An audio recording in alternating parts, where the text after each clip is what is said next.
लोगों का क्लास 9 से जो है ना दिसंबर मंथ का मासिक परीक्षा 2024 में चल रहा है और आप लोगों का पेपर 24 दिसंबर के दिन होगा जो कि सोशल साइंस का होगा। ठीक है प्यार बच्चों, तो सोशल साइंस के लिए हम लोग जो ना 100% ओरिजिनल पेपर लेकर के आ चुके हैं। और बच्चों इस वीडियो में हम आपको क्या करेंगे, जो आपका सब्जेक्टिव क्वेश्चन है उसका मैं कंप्लीट आंसर जो है ना बताने वाला हूँ। ठीक है प्यार बच्चों, आप लोगों को मैं ना जो है साइंस का सब्जेक्टिव ऑब्जेक्टिव दोनों का वीडियो डाल दिया हूँ इसी चैनल पर, जाके देख लेना बिल्कुल ओरिजिनल पेपर का। और PDF भी बताया हूँ गूगल में जाके कैसे डाउनलोड करना है, ऐसे इसका भी बताऊँगा। ठीक है, और बिल्कुल मैं इसका सोशल साइंस का भी ऑब्जेक्टिव का आंसर डाल दिया हूँ। सब्जेक्टिव हम कंप्लीट करेंगे। सभी लोग चैनल वगैरह को सब्सक्राइब कर लेना। हमारे पास मैथ इंग्लिश का पेपर आ चुका है, वो भी अब उसका भी हम लोग लाइव आएंगे तो अच्छे से करवाएंगे। ठीक है, तो चलिए विषय को देखिए। 111 रहेगा, टाइम 1.5 घंटा का मिलेगा, 50 मार्क्स का एग्जाम होगा। और आप लोगों का संस्कृत हिंदी का एग्जाम कैसा गया आप लोग कमेंट बॉक्स में जरूर बताना प्यारे बच्चों। ठीक है, तो चलिए फटाफट से बिना देरी करते हम लोग आगे बढ़ेंगे। ऑब्जेक्टिव है क्वेश्चन, इसका मैं कंप्लीट आंसर दे दिया हूँ। तो चलिए सब्जेक्टिव की ओर बढ़ते हैं बच्चों। ठीक है, तो आप देखिए यहाँ से आपका जो है ना सब्जेक्टिव स्टार्ट होगा। चलिए यहाँ से देखिए आपका सब्जेक्टिव स्टार्ट होगा। इसमें क्या बोला, तो इसमें खंड अ में लघुत्तरीय क्वेश्चन है बच्चों। इसमें 10 क्वेश्चन है, आपको किन्हीं 5 क्वेश्चन का जवाब देना है। एक क्वेश्चन 2 मार्क्स वाला है ना, तो 10 नंबर कंप्लीट आपको यहाँ पर मिलेगा। तो चलिए समझाते चलता हूँ, समझ लेना, काफ़ी बढ़िया होगा। देखो जैसे इतिहास है बच्चों, ये आपका इतिहास का क्वेश्चन है। इतिहास में क्या होगा, 2 क्वेश्चन मिलेगा। 8वां करके दिया ना, तो 8वां करके देने का मतलब क्या हुआ, या तो अगर आप ऊपर का बनाते हो ना तो नीचे का मत बनाना। ठीक है, ठीक है, ऊपर का अगर बनाते हो तो नीचे का मत बनाना, नीचे का बनाते हो तो ऊपर का मत बनाना, ऐसा करना है। तो मैं ना लगातार जो ऊपर का क्वेश्चन है मैं ऐसे बता दूंगा क्या क्या है। तो चलो यहाँ पर क्वेश्चन देखो। पहला क्वेश्चन है भारतीय वन अधिनियम के 2 उद्देश्यों को बताएं। दूसरा क्वेश्चन है तमार विद्रोह से आप क्या समझते हैं। अगला क्वेश्चन यहाँ पर देखिए बच्चों, अगला क्वेश्चन देखिए यहाँ पर जो है ना बिल्कुल ओरिजिनल पेपर, ये भी देख लीजिएगा। अगला क्वेश्चन राजनीतिक विज्ञान में, इसमें बोला कि राजनीतिक प्रतिद्वंदी क्या है। अगला क्वेश्चन है कि मतदाता सूची से आप क्या समझते हैं। 5वां नंबर है तकनीकी बेरोजगारी क्या है। और अगला क्वेश्चन आप देखोगे तो 6ठा नंबर बोला बफर स्टॉक क्या है। 7वां नंबर बोला जो ना दोवाव का क्या अर्थ है। और 8वां नंबर है श्रीलंका के 2 मुख्य बंदरगाहों के नाम बताएं।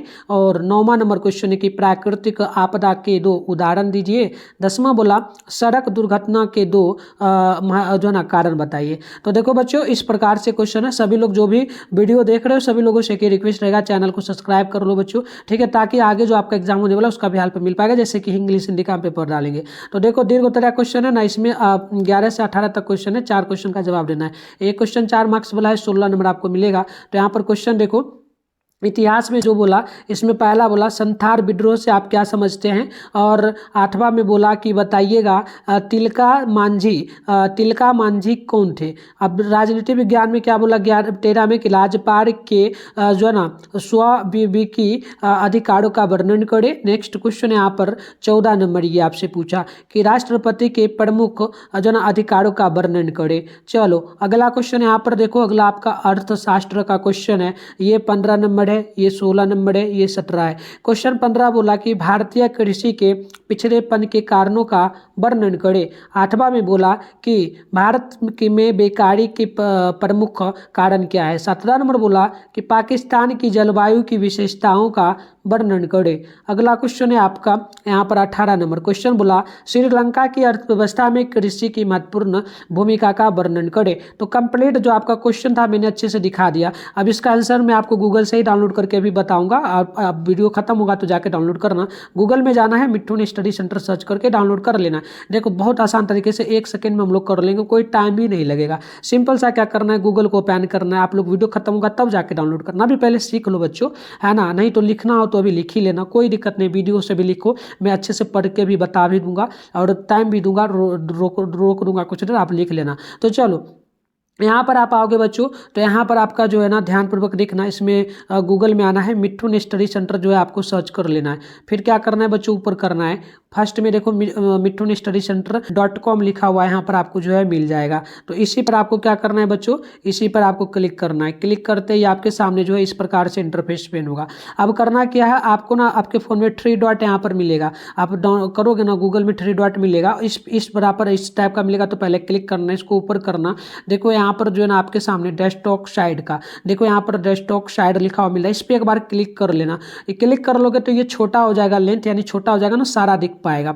ठीक है, तो देखो ये यहाँ पर मत क्लिक करना, ये पढ़ लेना, ये ज्योग्राफी में आते हैं तो आपका जो सोशल साइंस का करना है। नीचे वरना देखना कहाँ पर है, तो देखो सोशल साइंस लिखा हुआ इस प्रकार से मिल गया, तो यहाँ पर सोशल साइंस का है, बस इसी पे आपको क्लिक करना है। सिंपल साइज फोटो पे क्लिक कर देना। क्लिक करते ही देखो आपके सामने जो है इस प्रकार से इंटरफेस ओपन हो गया। ओपन हो गया, ठीक है, ओपन हो गया। आराम से स्क्रॉल डाउन करके नीचे बढ़ोगे बच्चों, यहाँ पर देखो पहले व्हाट्सएप ग्रुप का लिंक मिलेगा, आप टेलीग्राम ग्रुप का भी, आप पहला काम करो व्हाट्सएप ग्रुप को ज्वाइन करो, टेलीग्राम ग्रुप को, फिर नीचे बढ़ो बच्चों। नीचे बढ़ना, नीचे बढ़ोगे ना तो यहाँ पर देखो कंप्लीट ऑब्जेक्टिव का आंसर बता दिया हूँ, देखो पूरा दिया गया, बिल्कुल सही सही है। मैं पहले इसका भी कर लिया था ना, अभी लाइव हम आए थे बच्चों, आपको पता है ना, तो हम बताए थे, तो ये कंप्लीट आंसर है। सब्जेक्टिव की बात करते हैं तो देखो शॉर्ट क्वेश्चन का यहाँ पर कंप्लीट आंसर है। लॉन्ग की अगर बात करेंगे तो लॉन्ग का यहाँ पर कंप्लीट आंसर आपके सामने है, सारा है ना। तो चलो यहाँ पर डाउनलोड लिखना है हमें, तो आप डाउनलोड करके आके लिख लेना बाद में, फिलहाल अभी अच्छे से समझ लो बच्चों, क्वेश्चन को समझना भी काफ़ी जरूरी होता है। देखो बच्चे हैं बहुत सारा लाइव में, लेकिन लाइक 6 है तो बहुत कम है, लाइक कर लो बच्चों, ठीक है। चलो लाइक कर ले तो तभी हम लोगों को डालने में भी अच्छा लगता है क्वेश्चन, ठीक है। तो चलो यहाँ पर पहला क्वेश्चन में पहला पॉइंट में लिखिएगा, वनों से संबंधित पूर्व के सभी कानूनों को समेकित करना। दूसरा पॉइंट लिखेगा, औपनिवेशिक उद्देश्य के लिए उनके प्रभावी उपयोग हेतु सरकार को वनों के विभिन्न वर्गों को बनाने की शक्ति प्रदान करना। अगला लिखिएगा, एक सेकंड, हाँ पहला के बाद तीसरा का, क्योंकि अथवा में था तो एक छोड़े के लिखना है, ठीक है, 5 बताना था ना। तो देखो प्रतिद्वंदिता, दो प्रतिस्पर्धी पक्षों के बीच एक दूसरे के खिलाफ भावना है। रिश्ते को खुद भी प्रतिद्वंदिता कहा जा सकता है और प्रत्येक भागीदार या पक्ष दूसरे का प्रतिद्वंदी होता है। किसी के मुख्य प्रतिद्वंदी को कट्टर प्रतिद्वंदी कहा जा सकता है। चलिए 5वां का आंसर देखिए, तकनीकी बेरोजगारी का मतलब है जब तकनीकी प्रगति या नए उत्पादन तरीकों की वजह से लोगों को काम नहीं मिल पाता। तो चलो आगे देखो, यहाँ पर अगला आपका 7वां का आंसर होगा। 7वां का आंसर होगा कि दोआब का मतलब दो नदियों के बीच की जमीन। यह शब्द फारसी से लिया गया है, जिसमें दो का अर्थ दो और आव का अर्थ पानी। दोआब शब्द का मतलब इस्तेमाल दक्षिण एशिया में किया जाता है। भारत में दो आव का मतलब खास तौर पर गंगा और यमुना के बीच जमीन से है। या उत्तर प्रदेश में शिलालिक पहाड़ियों से लेकर के इलाहाबाद में दोनों नदियों के संगम तक फैला हुआ है। ठीक है बच्चों, चलो आगे देखो, आगे है आपका 9 नंबर का आंसर। एक प्राकृतिक आपदा, भूकंप, बाढ़, ज्वालामुखी विस्फोट, भूस्खलन, तूफान आदि के हो सकती है। तो ये कंप्लीट आंसर आपका शॉर्ट का हो गया। अब हम लोग लॉन्ग का देख रहे हैं। लॉन्ग में हम लोग 11 नंबर का आंसर देख रहे हैं, ठीक है।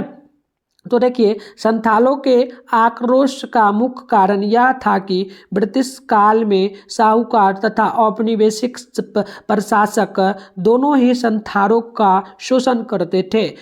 दिकुआओ यानी कि बाहरी लोगों तथा व्यापारियों द्वारा संथालों द्वारा लिए गए ऋणों पर 50% से लेकर के 500% तक का ब्याज वसूले जाने का उदाहरण मिलते हैं।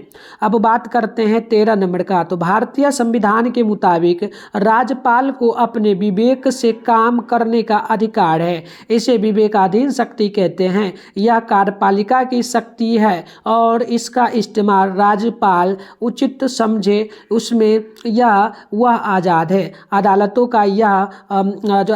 का इस पर कोई अधिकार नहीं होता है। ठीक है बच्चों, चलो तो आगे बात करते हैं हम लोग 14 नंबर का आंसर का होगा। भारतीय कृषि को प्रकृति में पिछड़ा माना जाता है क्योंकि कई किसान अपने क्षेत्र में अच्छी तरह से सुसज्जित और शिक्षित नहीं है। इसके पिछलेपन के कारणों में संस्थागत कमी, तकनीकी कमियां, मानवीय कारक और इस क्षेत्र में धीमी वृद्धि के साथ कम प्राथमिकता को माना जाता है।